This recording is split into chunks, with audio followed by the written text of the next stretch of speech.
जानवरों की चर्बी वाले घी के मिलावट का जो महापाप हुआ, उससे संत समाज से लेकर पूरा हिंदू समाज आक्रोशित है।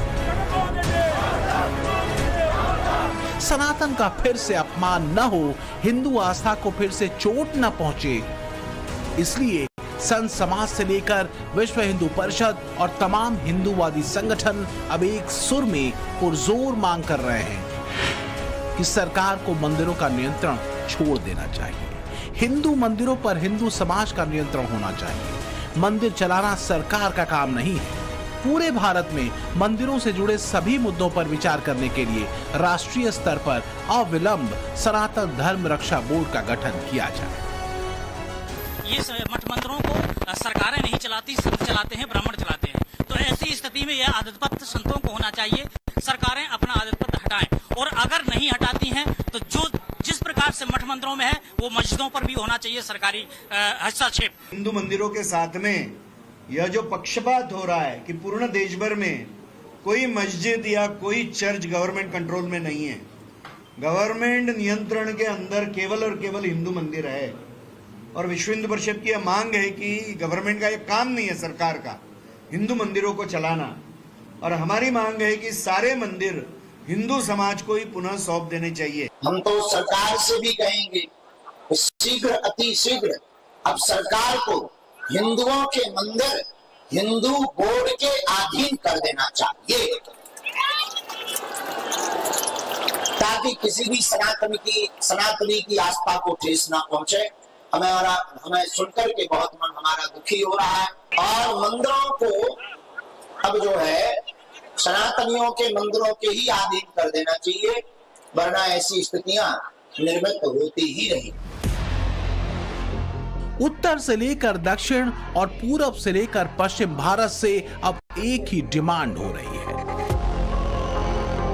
हिंदू मंदिरों को सरकार के हस्तक्षेप से मुक्त किया जाए। इसके पीछे हिंदूवादी संगठन तर्क दे रहे हैं कि भारत में मस्जिद, दरगाह और चर्च पर कोई सरकारी नियंत्रण नहीं है, लेकिन मठों, मंदिरों और गुरुद्वारों पर सरकार का नियंत्रण है। यही बात हिंदुओं को खटकती रही है। चर्च और मस्जिद के संचालन के लिए बने बोर्ड में कोई हिंदू शामिल नहीं हो सकता, लेकिन मंदिर बोर्ड के मामले में ऐसा नहीं है। चर्च और मस्जिद अपनी कमाई से धार्मिक संस्थान चलाते हैं और अपने धर्म को आगे बढ़ाने का काम करते हैं, लेकिन मंदिर अपनी कमाई से खुद पुजारी को वेतन नहीं दे सकते और सरकार इससे होने वाली कमाई दूसरे कामों पर खर्च करती है।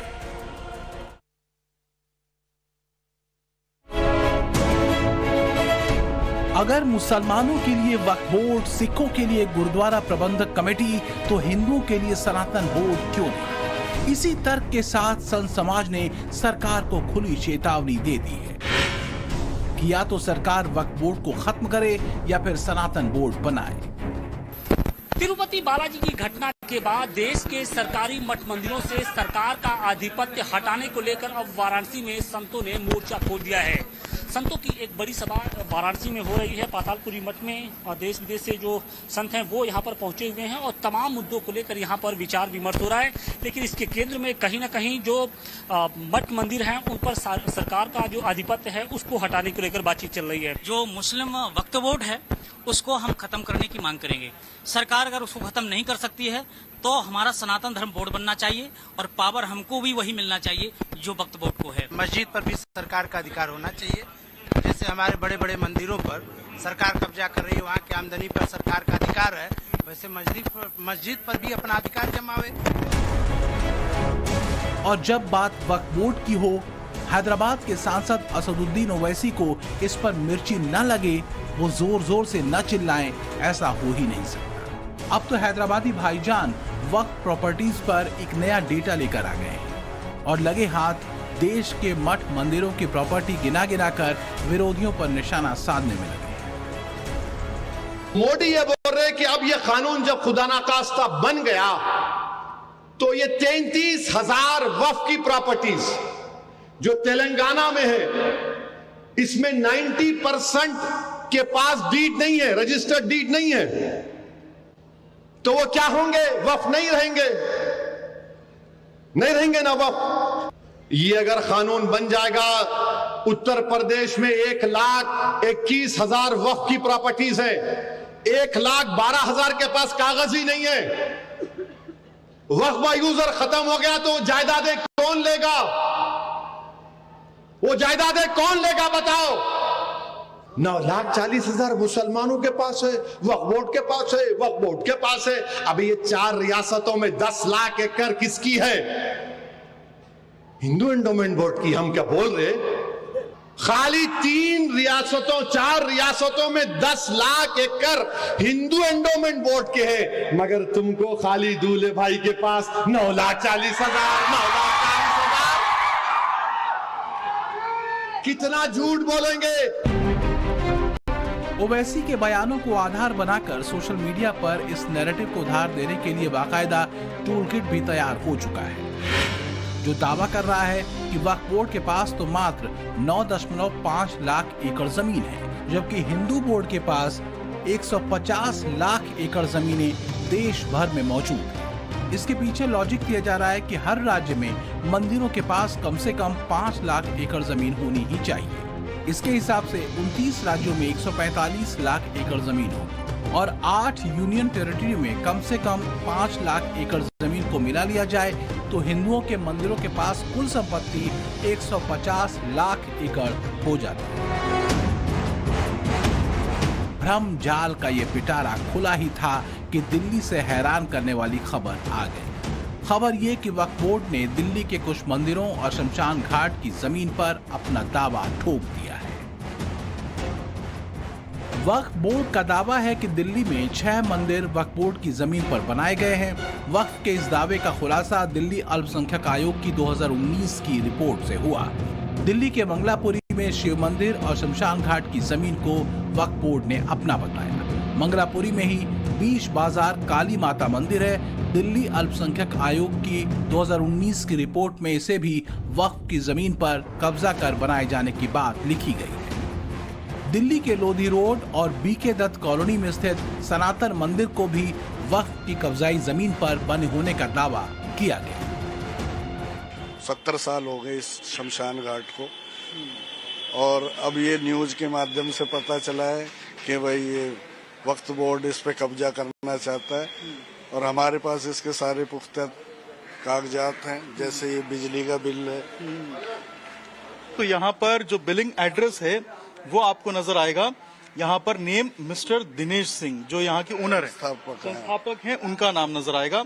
बिलिंग एड्रेस यहाँ का नजर आएगा आपको।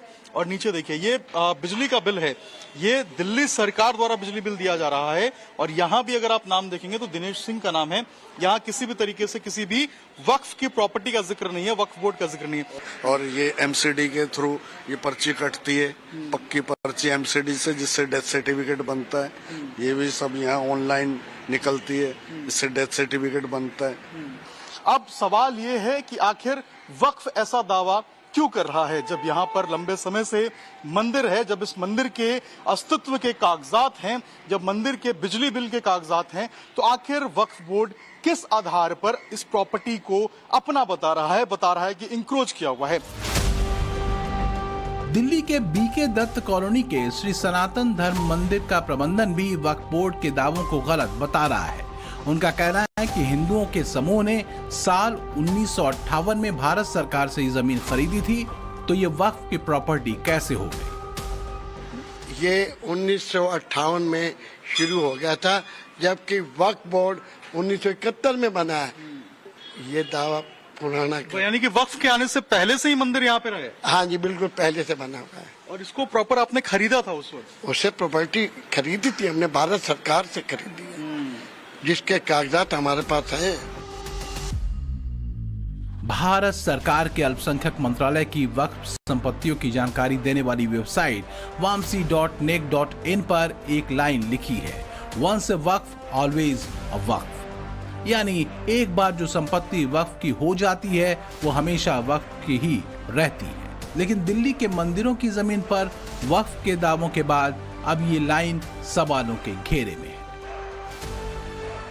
कांग्रेस ने उसे कानूनन इतना अधिकार दे दिया कि जो खाता न बही, जो वक्फ कहे वही सही। और वक्फ बोर्ड जमीन हड़पो, आंदोलन न करे। चूंकि बात मंदिरों को सरकारी नियंत्रण से मुक्त करने की हो रही थी, तो एक अनुमान के मुताबिक देश के 15 राज्यों में करीब 4 लाख मंदिरों पर डायरेक्ट इनडायरेक्ट तरीके से सरकारी नियंत्रण है। सुप्रीम कोर्ट हिंदू मंदिरों पर सरकारी नियंत्रण को कई मौकों पर अनुचित कह चुका है। साल 2014 में सुप्रीम कोर्ट ने 2014 में तमिलनाडु के प्रसिद्ध नटराज मंदिर पर सरकारी नियंत्रण से मुक्त करने का आदेश दिया था, लेकिन लाखों मंदिर अभी भी सरकार के नियंत्रण में है। कहीं मूर्तियां चोरी हो जाती हैं तो डुप्लीकेट मूर्तियां रख दी जाती हैं, तो कहीं प्रसाद में जानवरों की चर्बी तक मिलाई जा रही है। हिंदू संगठनों का मानना है कि आस्था को ठेस पहुंचाने वाले ऐसे हालातों का कारण हिंदुओं के पास अपने मंदिरों के संचालन का अधिकार नहीं होना है। वाराणसी की बात करें तो यहाँ पर काशी विश्वनाथ धाम भी सरकार के अधीन है। आस्था के बड़े केंद्रों पर सरकार का आधिपत्य क्यों? जब मस्जिद और गुरुद्वारे सरकार के कब्जे से मुक्त हैं, तो फिर मंदिरों के लिए दोहरी नीति क्यों अपनाई गई है?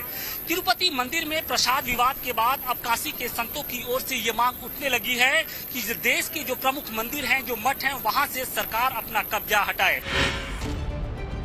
हर महीने यहाँ 7 से 10 करोड़ रुपए का चढ़ावा आता है। इसमें रुपए के अलावा सोने चांदी के आभूषण होते हैं। प्रतिदिन करीब 1.5 से 2 लाख के आसपास श्रद्धालु बाबा के दरबार में आते हैं। प्रमुख पर्व पर यह संख्या 10 लाख तक पहुंच जाती है।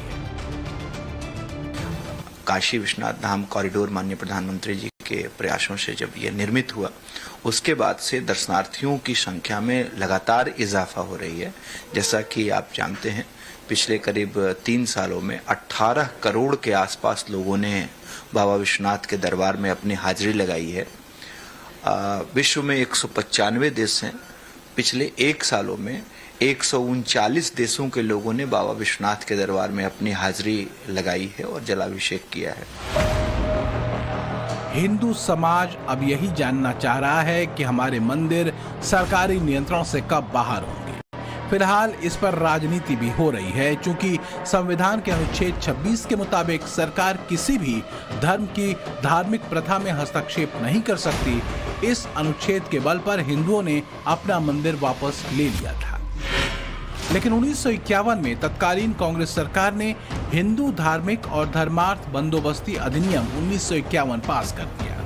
इस अधिनियम के बनने के बाद राज्यों को अधिकार मिल गए कि वो किसी भी मंदिर को अपने अधीन ले सकते हैं, जबकि ये कानून मस्जिद और चर्च को अपने अधीन लेने का अधिकार नहीं देता है। इसी अधिनियम का सहारा लेकर राज्य सरकार किसी भी धर्म के व्यक्ति को प्रशासक, अध्यक्ष या प्रबंधक नियुक्त कर सकती है। अब संत समाज इसी कानून का विरोध कर रहा है और सनातन बोर्ड की मांग कर रहा है, ताकि सनातन परंपरा पर फिर से हमला न हो, हिंदुओं की आस्था पर फिर से चोट न हो।